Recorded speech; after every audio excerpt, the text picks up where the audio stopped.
Now let us study about the still now yesterday we have understood the male gametophyte, that means male reproductive organ. Today we will discuss about the now let us now understand the female reproductive organ in the flower. Female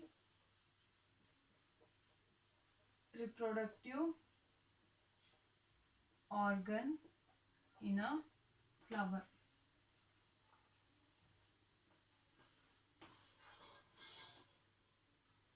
So because we have already discussed about the how the male gamete is formed.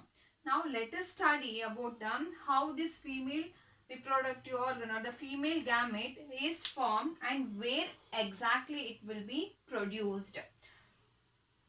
So well, let us talk about in detail about female reproductive organ, the female gamete. So where it is produced and where exactly it is formed. So this female reproductive organ it represented by gynecium. It is represented by the gynecium. The female reproductive organ is represented by the gynecium. So here we will talk about the female reproductive organ, that is nothing but pistil or we call as carpel. So both together it is the same. So we will talk about here the megasporangium. So we will talk about the pistil carpel. Pistil and nothing but carpel. So again the megasporangium. So we have studied that is microsporangium. Similarly, we are going to study about the megasporangium. Microsporangium is nothing but the male gametophyte. Here, the female gametophyte, it is the megasporangium. And together we are going to study about the embryo sac. So we will all together we will talk about these pistil, carpel, megasporangium, embryo sac. All these details we are going to study today. Means we are going to study about this thing. So let us first discuss about the pistil and the carpel. So pistil and carpel we have know that it is a female reproductive organ, right? So as I said, pistil and carpel are both the same. So it is one another the same. We will discuss in detail about what do you mean by pistil and what do you mean by carpel. So the female reproductive organ of a flower, it is represented by the gynecium. So the female reproductive organ are pistil and the carpel. Today in this female reproductive organ we are going to study about the pistil, carpel, megasporangium and the embryo sac in detail. First of all we will study about the pistil, or we also called as carpel.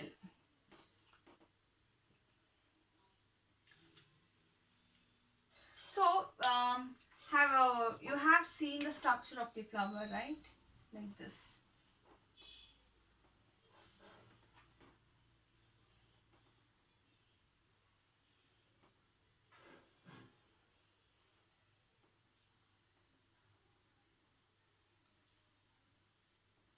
So this entire structure we called as what?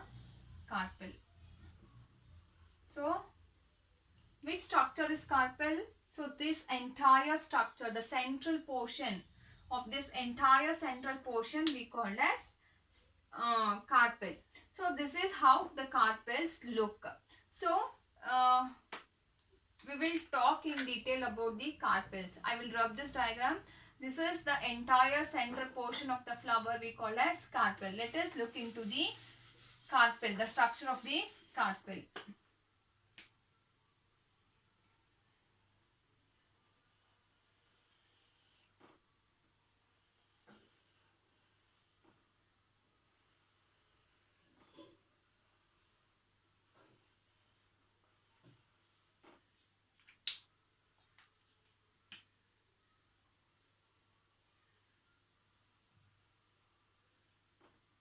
So this is the structure of the carpel. This is how the carpels look like. So this carpel again, so they are again broadly classified into, first. So the upper portion, so this upper portion which is little bit swollen, so that is called as what? That is called as stigma.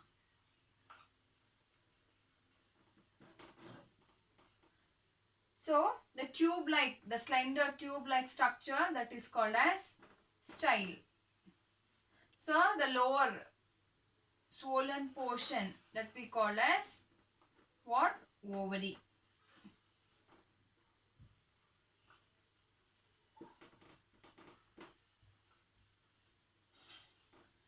So the upper portion which is swollen, that portion we call as stigma. The slender tube like structure we call as style, and the lower swollen portion that is called as ovary. So stigma, style, ovary are the three major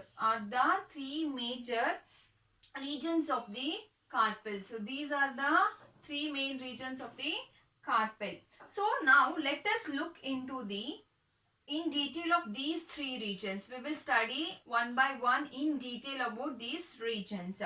So first of all, we will talk about the ovary. So these are the carpel has broadly classified into stigma, style and ovary. So the stigma is nothing but the swollen, the upper swollen surface, upper swollen tip. So it will be little bit swollen. That swollen part we called as stigma, and the slender tube like structure called as style, and the ovary is nothing but the lower fused part, that means swollen part we call as ovary. So let us look into the ovary first.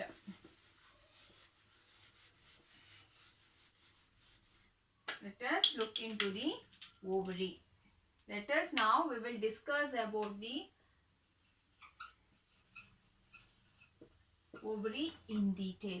So as I told that, so ovary is nothing but the swollen portion. It is the swollen portion.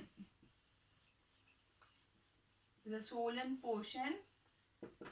It's a swollen portion at the base. That means it is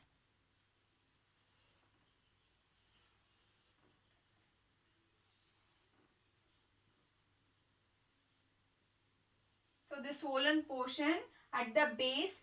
So it is the base which is enclosed by a part of a carpel. So this ovary, it is enclosed by a carpel. So this is the carpel. So if you see it completely, that you can see this completely, so you can it is completely enclosed, right? So this part of the ovary, it is completely enclosed by the carpels. So right, so this portion, this is nothing but this portion we call as ovary. So it is like if you are think about the carpel, if you think about the carpel, it's just like the bottle with a swollen bottom. So you can see the bottle, when the bottom of the bottle will be swollen, it looks like that. So ovarian, that is about the ovary. So this ovary have a ovarian cavity which is also called as locule. So they have a ovarian cavity,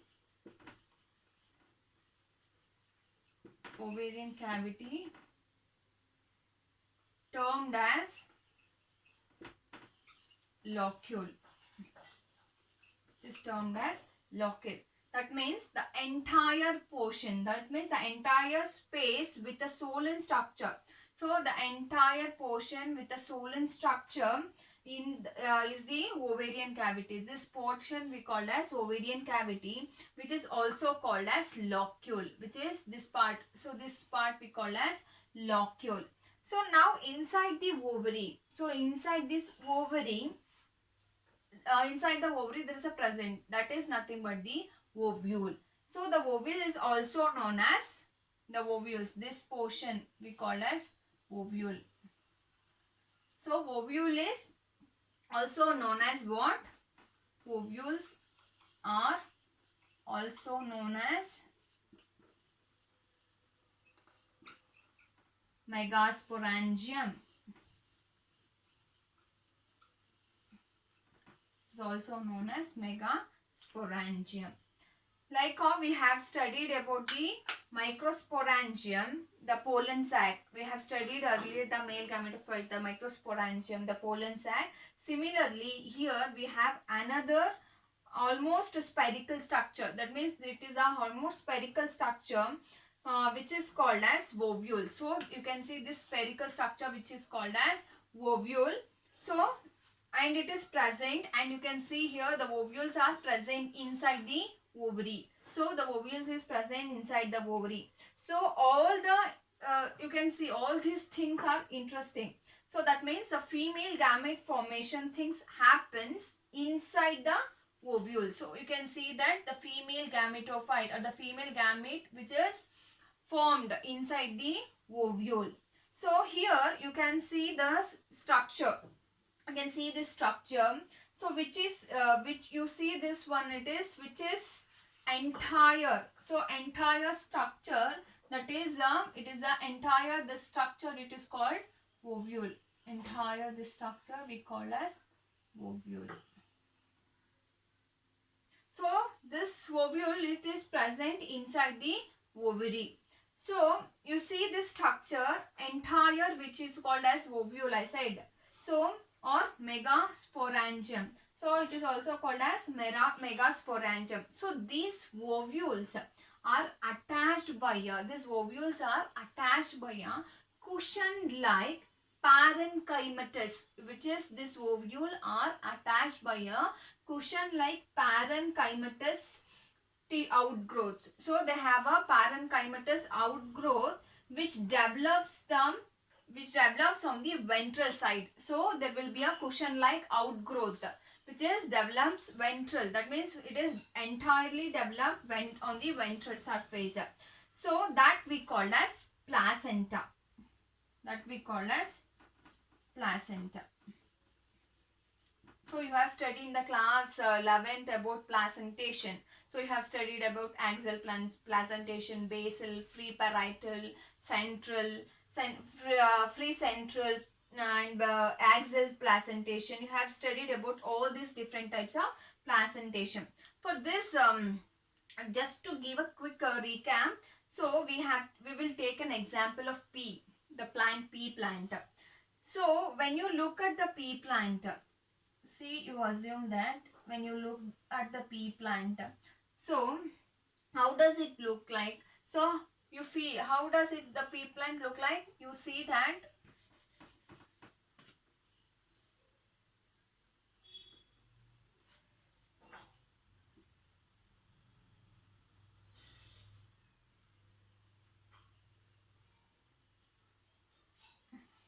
so these small, it is somewhat like this, right? So it is somewhat like this. So the seeds, you can see here the seeds are present which is attached to the ovary. That means they are the seeds which are attached to the ovary. You can see here, right? These seeds are attached to the ovary to a tissue that is called as placenta. To a tissue, that is, this seeds are attached to a ovary, that tissue we called as placenta. So this is basically we call as a placenta. Understood?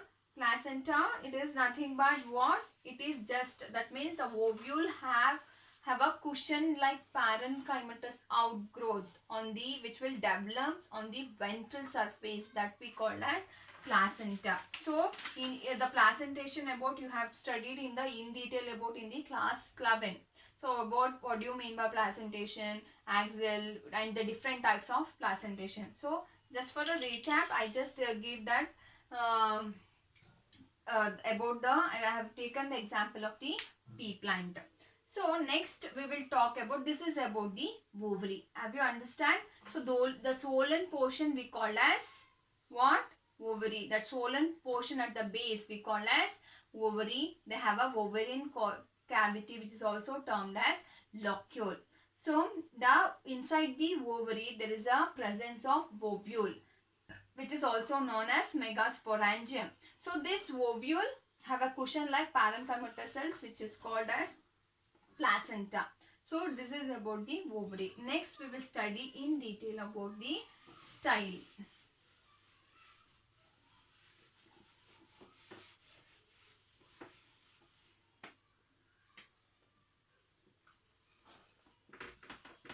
Style.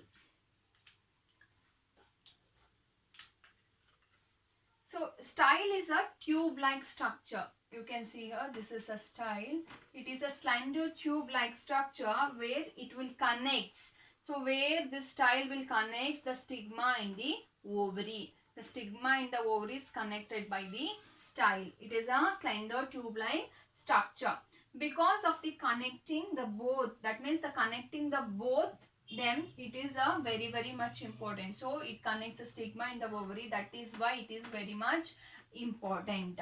So because this tube is going to carry, what will happen, this tube which will carry the pollen grain from the stigma. Here this is the stigma, as I told earlier. So from the stigma, whatever the pollen grain which is will carry by this tube, and it will give to the ovary.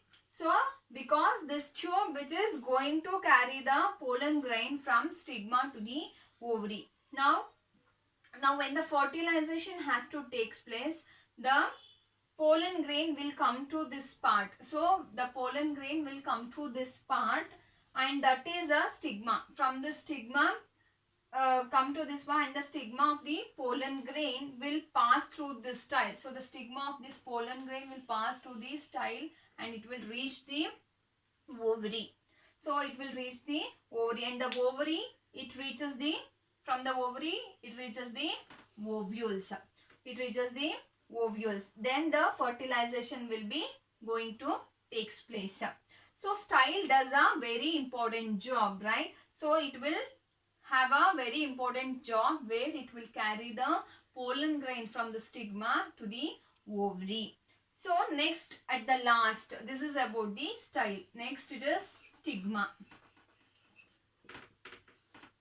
So at last, which is located at the exposed, which is located, and it is exposed to the exposed end of the style. So you can see that exposed end of the style we call as stigma, and that this at the end of the style, that exposed style of the end of the style we call as stigma. So in this hand, it happens to receive, what will happen, it will happens to receive the pollen grain. It will help in the receiving of the pollen grains, and this place where exactly the pollen grain will be received, this place, this exact place where the pollen grain will be received. So it acts as the receptive surface of the pollen grain. So this surface which acts as a receptive surface for the pollen grain. So here the pollen grains are connected, and then the pollen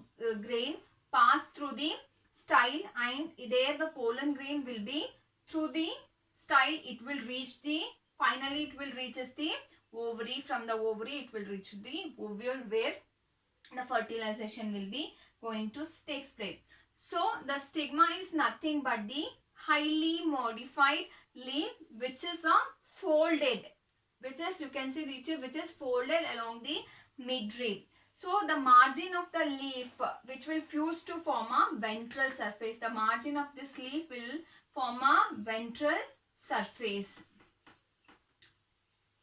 which will form a ventral surface, and ventral surface of the carpel, and the midrib which will represent the dorsal suture. So the midrib of that which will represent the dorsal suture. This is about the stigma. So we have studied about the different regions of the carpel, that means different parts of the carpel. So you got to know that the what do you mean by style, stigma in the ovary. So based on the number,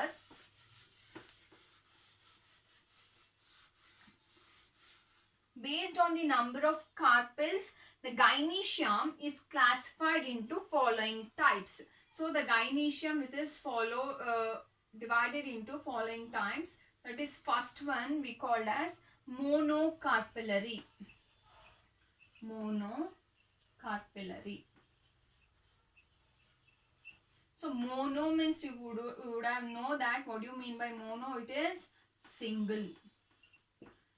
So gynoecium with single carpel or pistil. So gynoecium with a single carpel or the pistil. So you can give an example. That is the best example is the pea plant. So second one is bicarpellary. Bicarpellary. That is the gynoecium is with two carpels or the pistils. They have two carpels and the two pistils. You can give the example for this. You can see in the brinjal. Brinjal. The best example for this bicarpellary. And third one is tricarpellary.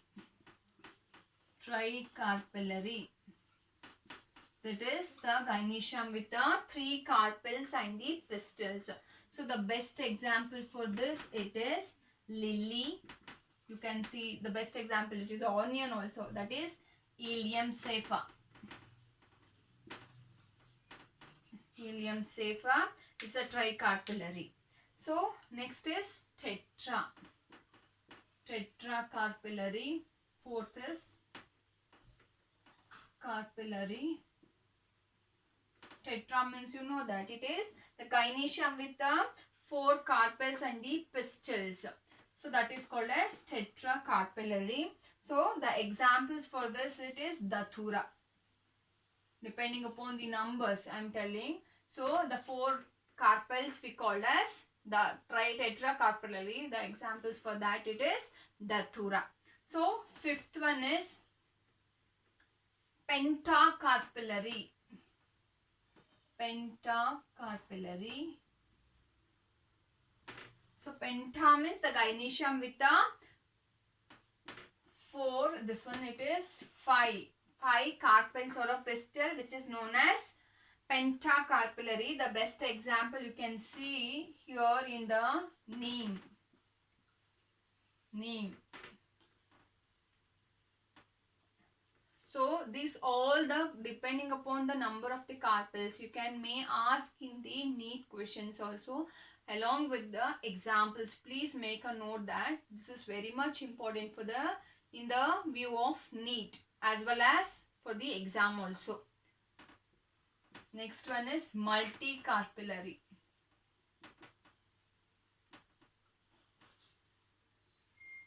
Multicarpellary means it is more than 5 or more than 4 or 5 carpels or pistils. You can see multicarpellary, it is in the hibiscus. It is in the hibiscus. So this is about the number of carpels which are present. Depending on the numbers, the carpels or the pistil, the gynoecium has been classified into monocarpellary, bicarpellary, tricarpellary, tetra, penta and the multicarpellary. So this is about these things. But on the basis of free and the fused carpels. So if the carpels are free or it is fused, the gynoecium is of, so the gynoecium is of, depending on the basis of fuse and the free carpels. The gynoecium is of, first one is apocarpus.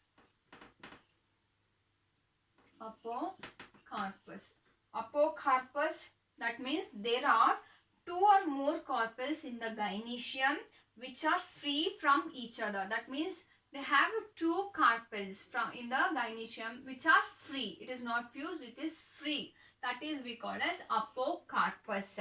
So you can see this one in buttercups. So it is nothing but ranunculus. You can see this type of things in the buttercups, which is also called as ranunculus, scientific name. So second one it is syncarpus. syncarpus. Apocarpus and syncarpus, this is also been asked for the NEET. So in 2004 or 5 it seems they were asked the question in the NEET about syncarpus. They have given the examples of the in a multiple choice question. They have been asked in the NEET questions. So that is why I am telling the numbers of the carpels and the fuse and the free about the carpels they may ask for the NEET. So be assured that of that, and it is very much important. Syncarpus is nothing but they will form 2 or more carpels. Here it is free, right? Here it is free, but here it is fused. Depending upon that, I am telling the carpels depending upon the free and the fused about the carpels in the gynoeciums. They are of 2 types, that is apocarpus and the syncarpus. Here the carpels are free. Here the carpels, the 2 or more carpels are fused together to form a single compound ovary. They will form a single compound ovary. So you can see in this syncarpus in the Petunia and Athlia. So these are the 2 examples for this syncarpus. So this is about the depending upon the carpels which are free and fused. It is of 2 types, apocarpus and the syncarpus. Today we have studied about the female reproductive organ. So today we have discussed in detail about the carpel, that is pistils. They have been broadly classified into 3 types, that is style, stigma, style and the ovary. And depending on the numbers of the carpel, they have what? Monocarpellary, bicarpellary, tricarpellary, tetracarpellary, pentacarpellary and the multicarpellary. So you have studied about these things with the examples. And one more thing, on the basis of the free and fused of carpels in the gynoecium is of 2 types, that is apocarpus and the syncarpus. Next we will study about the megasporangium, that is nothing but ovule in detail. So in detail about that we will study in the next class.